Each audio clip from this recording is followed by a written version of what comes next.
nakukulangan tayo. Sobra. O, anong napapansin mo doon sa mga hindi nakukulangan? Ako, I think, hindi na yan, purist na Duterte. Ang Nako, pinoprotektahan na matindi nila yan. dito ay Marcos, si Amy, hindi na si PRRD. Kasi kung talagang kayo ay pro-Duterte, iisipin nyo, let's go straight to the point.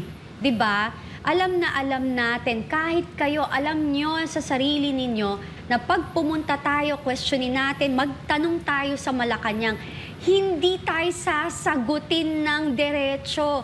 Hindi natin makukuha yung tamang sagot. So, hindi to sapat.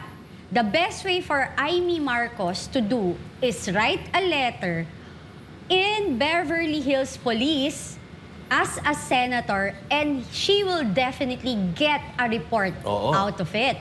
Then from there, basahin niya sa ating lahat, sa Ano ating yung mamamayang totoo? Pilipino, kung talagang sinasabi niya, Sandali, bakit naman kayo demanding kay Amy? Napaka-demanding ninyo eh. Kaya ano niya ba? Trabaho niya ba yan? oo naman, hello.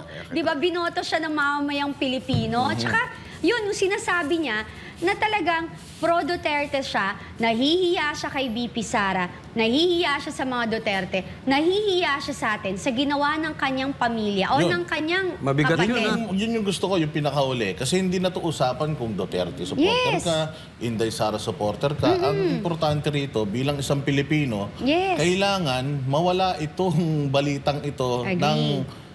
makorek natin ito kung may pagkakamali dito kasi nakakahiya to.